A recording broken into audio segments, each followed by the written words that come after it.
Special session கல்கட்டால லாலா லஜ்பத் ராய். ஏன் இங்க ஸ்பெஷல் செஷன் நடக்குதுன்னா அதுக்கு ஒரு காரணம் இருக்கு. என்ன காரணம்னா 1919ல வார் ஸ்டார்ட் ஆகுது, ரவுலட் ஆக்ட் ஆகுது, அப்பதான் ஜாலியன் வாலாபாத் நடக்குது. ஓகே, ஸோ இது வந்து இதோடைய ரெசல்யூஷன்ஸ்லாம் பாஸ் பண்ணதுக்கு தான் ஸ்பெஷல் செஷன் நடக்குது. இதை நீங்க நோட் பண்ணிக்கோங்க. அடுத்தது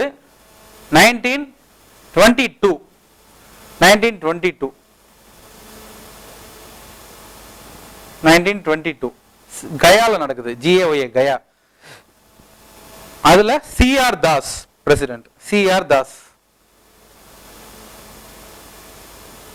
இந்த டயத்துல இதுல ஒரு ப்ராப்ளம், அதாவது நம்ம சௌரி சௌரா இன்சிடென்ட் நடந்து okay civil disobedience movement, non cooperation மூவ்மெண்ட்டை இவர் வாபஸ் வாங்கினதுனால என்ன ஆகுதுன்னா இந்த இடத்துல வந்து ஒரு பார்ட்டி தனியா பிரிஞ்சு ஆரம்பிக்கிறாங்க. சுராஜ் பார்ட்டி ஃபார்மேஷன் எழுதிக்கோங்க.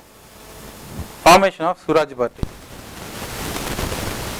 அந்த இம்பார்ட்டன்ட் பாயிண்ட் 1922 கயா செஷன்ல CR தாஸ் இருக்காரு, சுராஜ் பார்ட்டி ஃபார்மேஷன். அடுத்து 1923 Delhi session.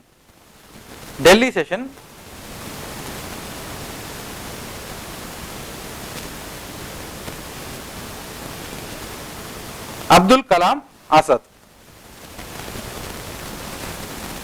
Abul Kalam Azad, ABUL, Abul Kalam Azad. He is the youngest president. Actually அந்த டயத்துல ரொம்ப யங்கான ஒரு பிரசிடென்ட் நியமிக்கிறது இதான் ஃபர்ஸ்ட் டைம். 1923 டெல்லி. இதுக்கு முன்னாடி சில பாலிடிக்ஸும் இருக்கு, அதையும் நம்ம பார்க்கலாம்.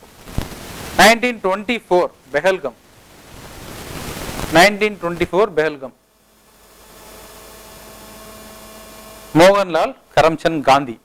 காந்தி வந்து காங்கிரஸ்க்கு பிரசிடென்டா இருக்கிறது இப்பதான். 1924 பெஹல்கம் செஷன் மகாத்மா காந்தி. என்னன்னா important point, this is the only time Gandhi is becoming president of Congress party. இதுக்கு முன்னாடியும் கிடையாது, இதுக்கு அப்புறமும் இனிமே 1947 வரைக்கும் அவர் காங்கிரஸ் பிரசிடென்டா இல்லை. அதையும் நோட் பண்ணிக்கோங்க. This is the only session he become a Congress president. 1925 Kanpur. 1925 Kanpur Sarojini Naidu. She is the first Indian who is the women president of Congress. இதுக்கு நம்ம ஃபர்ஸ்ட் விமன் பிரசிடென்ட் பார்த்தா ஆனி பெசன்ட்னு. இவங்க தான் first Indian women to become the Congress president. 1925 Kanpur Sarojini Naidu. ஆக்சுவலா காந்தி தான் வந்து இவங்களை president ஆக்கணும் அப்படிங்கறத முன்மொழிகிறார்.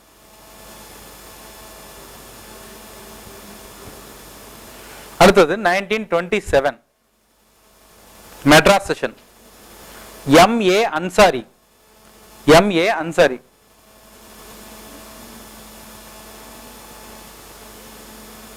இதுலதான் இண்டிபெண்டன்ஸ் ரெசல்யூஷன் அப்படின்னு ஒன்ன பாஸ் பண்றாங்க. First time in India independence resolution ஒன்னு காங்கிரஸ் பாஸ் பண்ணுது.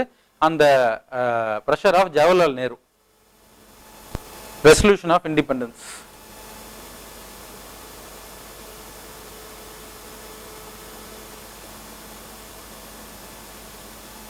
அப்புறம் 1928 இந்த MA அன்சாரி செஷன்ல இன்னும் நடக்குது. அந்த டைத்துல தான் சைமன் கமிஷனும் நடக்குது. 1927 சைமன் கமிஷன். இந்த 1927 டயத்துல நிறைய விஷயம் நடக்குது. பகத்சிங் அதெல்லாம் நடக்குது. சைமன் கமிஷனும் அப்பதான் ஃபர்ஸ்ட் வருது. அடுத்தது 1928 கல்கட்டா செஷன். மோதிலால் நேரு.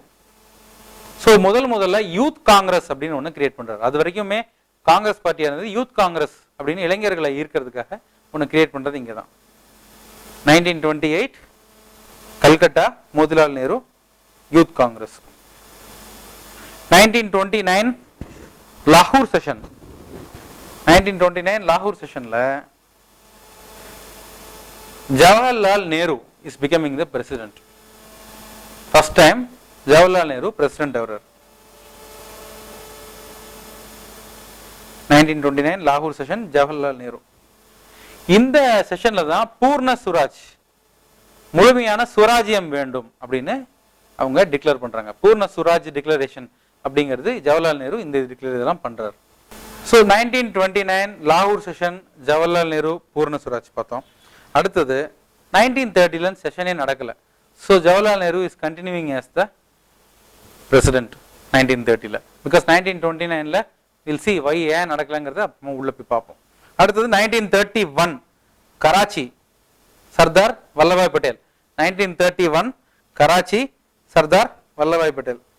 இதுல தான் resolution of fundamental rights and national economic policy important point.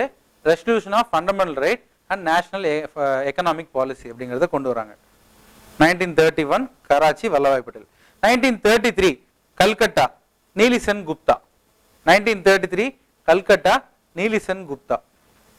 Okay, so அடுத்தது we have to see 1936. 1936 Lucknow session. 1937 Faizpur session. இது ரெண்டுமே ஜவஹர்லால் நேரு தான் பிரசிடென்ட். இந்த ஃபெரஸ்பூர் அப்படிங்கிறது தான் முதல்ல இதுக்கு முன்னாடி வரைக்கும் எல்லா செஷனும் ஏதாவது ஒரு சிட்டிலையோ கேபிட்டல் சிட்டிலையோ பெரிய சிட்டியில் தான் நடக்குது. ஃபெரஸ்பூர் மட்டும் தான் வில்லேஜ். ஃபர்ஸ்ட் வில்லேஜ் செஷன் இங்க தான் நடக்குது ஃபெரஸ்பூர்.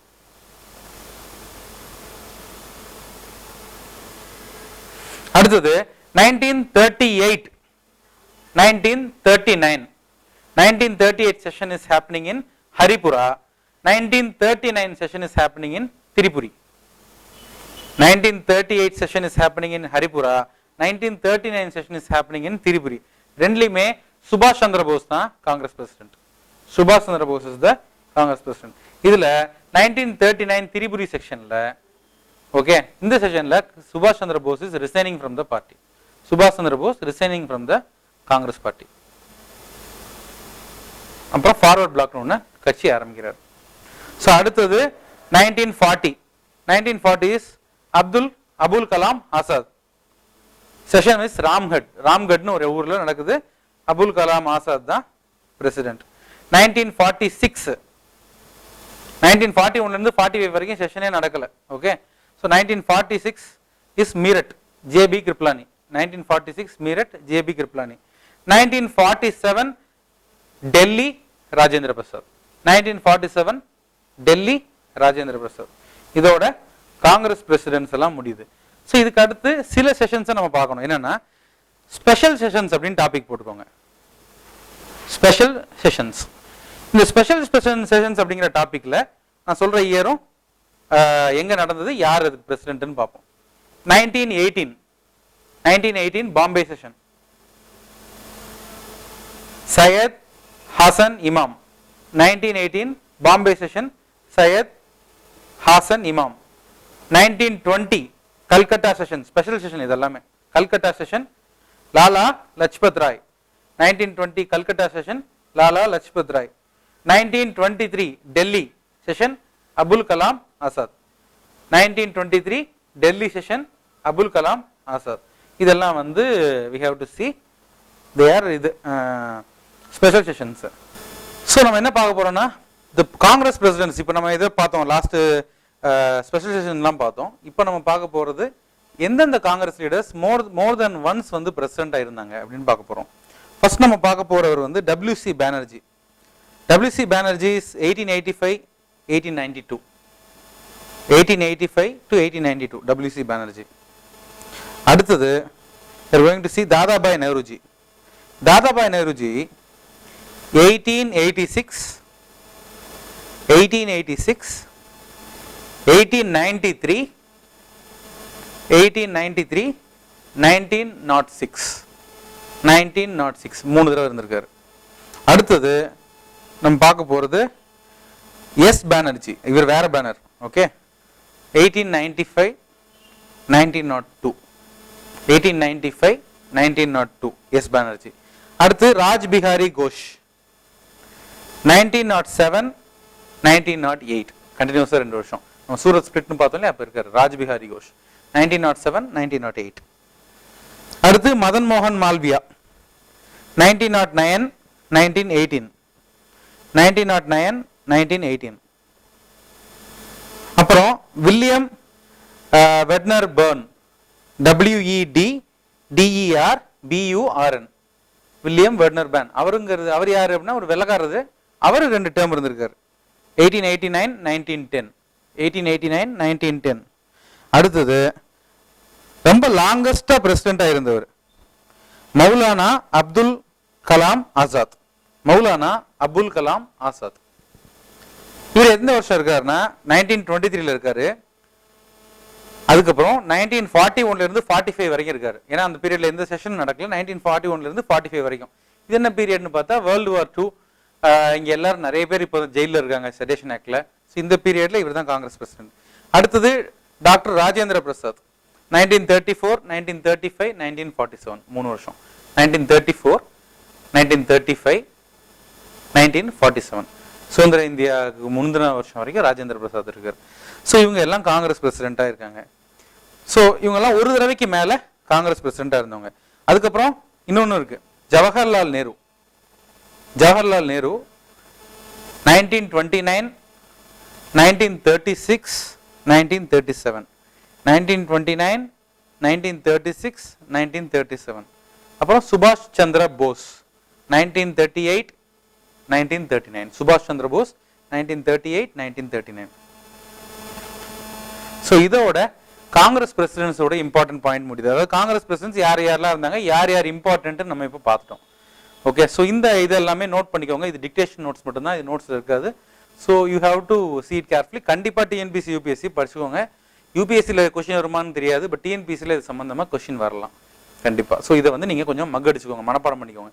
மனப்பாடம் பண்ணுறதோட ஒவ்வொருத்தருக்கும் நான் பாயிண்ட் சொல்லியிருக்கேன், உங்களுக்கு என்ன பாயிண்ட் இம்பார்ட்டன்ட் பாயிண்ட்ஸ் அதை ஞாபகம் வச்சுக்கோங்க. ஸோ இதை வச்சு காங்கிரஸ் பிரசிடென்ட்ஸை நம்ம பார்த்தாச்சு.